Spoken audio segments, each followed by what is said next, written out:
गुरुत्वाकर्षण भाग 1। गुरुत्वाकर्षण का परिचय। इस वीडियो में हम गुरुत्वाकर्षण बल यानी ग्रेविटेशनल फोर्स और अभिकेंद्र बल यानी सेंट्रीपिटल फोर्स के बारे में जानेंगे।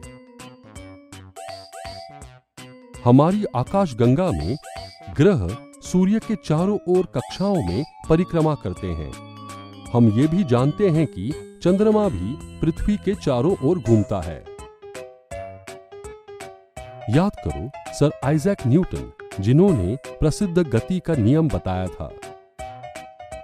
ऐसा कहा जाता है कि 1665 में उन्हें गुरुत्वाकर्षण यानी ग्रेविटेशन का ख्याल तब आया जब उनके सिर पर एक सेब गिरा। यहां पृथ्वी की ओर आकर्षित होने वाली कुछ वस्तुओं के उदाहरण हैं। बारिश हमेशा पृथ्वी की ओर गिरती है।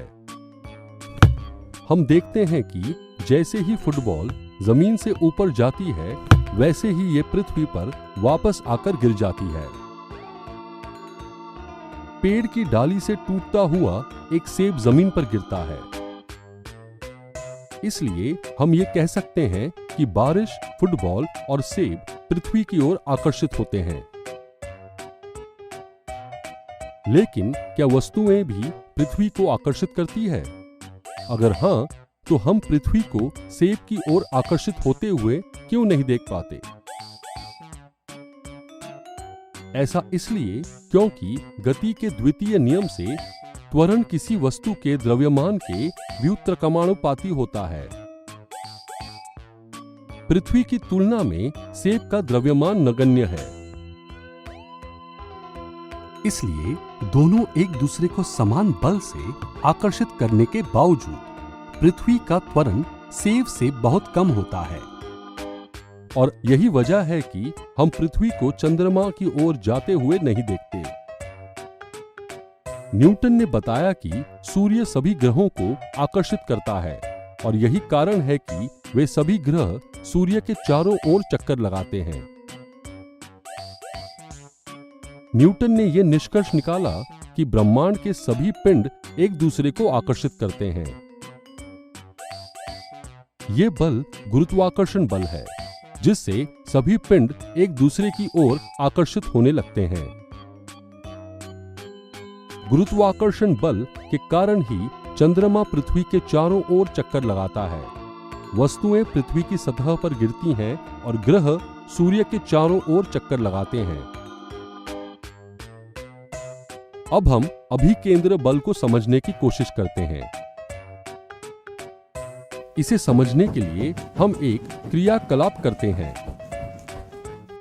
एक धागे का टुकड़ा लो और इसके एक किनारे पर एक छोटा पत्थर बांध लो। इसके दूसरे सिरे को पकड़ो और इसे क्षैतिज वृत्त में घुमाओ। पत्थर की गति को ध्यान से देखो। अब इस धागे को छोड़ दो, लेकिन पहले देख लेना कि कोई तुम्हारे आसपास खड़ा ना हो। तुम्हें क्या लगता है, क्या होगा जब तुम धागे को छोड़ोगे? अब समझते हैं कि क्या हुआ। धागा छोड़ने से पहले पत्थर एक वृत्ताकार पथ पर एक निश्चित चाल से घूमता है और हर बिंदु पर पत्थर अपनी दिशा बदलता है।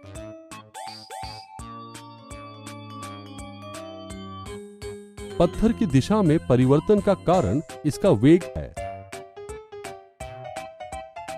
वो बल जो इसके त्वरण को बनाए रखता है और जो पत्थर को वृत्ताकार पथ पर गतिशील बनाए रखता है, वो बल केंद्र की ओर लगता है।